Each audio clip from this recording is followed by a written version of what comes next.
अब बात करते हैं हम कोरोना की। देश में कोरोना संक्रमण की संख्या बढ़ने वालों में महाराष्ट्र लगातार बना हुआ है और ऐसे में राज्य में नया संकट पैदा हुआ है।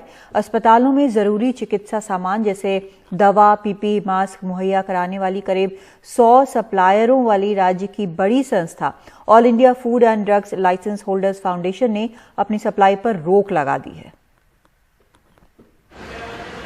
कोरोना संकट के बीच महाराष्ट्र एक नई चुनौती का सामना कर रहा है। सरकारी अस्पतालों और मेडिकल कॉलेजों को दवाइयां, मास्क, ग्लव्स, पीपीई, सर्जिकल उपकरण जैसे बेहद जरूरी सामान मुहैया कराने वाले 100 से ज्यादा सप्लायर्स ने सप्लाई पर रोक लगा दी है।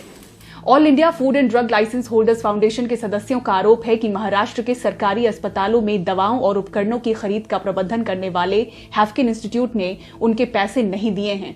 पूरे महाराष्ट्र में लगभग 100 सप्लायर्स की नुमाइंदगी करने वाले फाउंडेशन का दावा है कि जनवरी से जून तक के लिए 220 करोड़ रुपए का भुगतान बाकी है।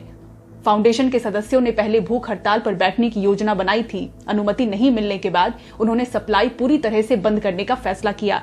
हमारी संस्था महाराष्ट्र सरकार के सभी अस्पतालों में दवाइयां सप्लाई करने वाली मेंबर्स की संस्था है और हम सभी जो हैं वो हैफकिन संस्था जिसे महाराष्ट्र सरकार ने जितने अस्पताल हैं उनके लिए दवाइयां खरीदी करने का काम सौंपा हुआ है। इसके करीबन 220 करोड़ रुपए हमारे आउटस्टैंडिंग है और उस पैसे के मांग को लेकर हमने बार बार हैफकिन संस्था और उनके अधिकारियों से संपर्क किया, लेकिन उनके बावजूद भी उन्होंने कोई भी पैसा हमें अभी तक नहीं दिया है और जिसकी वजह से आज हमारी यूनिट्स, हमारे सभी जो स्मॉल स्केल यूनिट्स हैं वो रन करना हमारे लिए डिफिकल्ट हो गया है। लोगों की सैलरी देना, लोगों के बोनस, दिवाली आ चुकी है, लोगों के बोनस देना हमारे लिए डिफिकल्ट हो रहा है।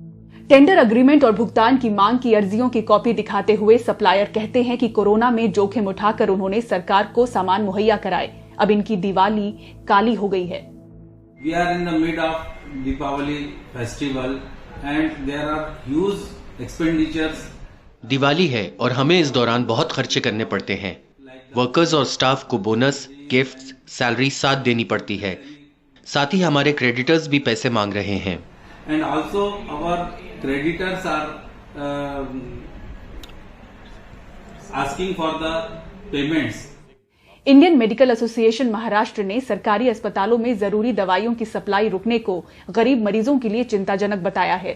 जो गरीब पेशेंट्स हैं, जो आम लोग हैं, उनको उनकी ट्रीटमेंट के लिए जब वो गवर्नमेंट हॉस्पिटलों में जाते हैं तो उनका ये नुकसान होने वाला है।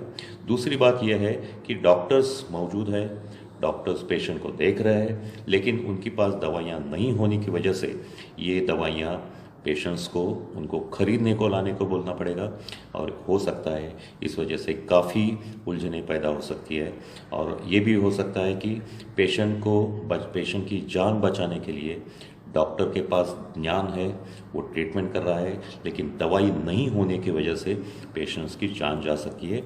सप्लाई को इस तरह से रोकना राज्य के करीब 218 सरकारी अस्पतालों और मेडिकल कॉलेजों पर असर डाल सकता है। मुंबई से पूजा भारद्वाज की रिपोर्ट, एनडीटीवी इंडिया के लिए।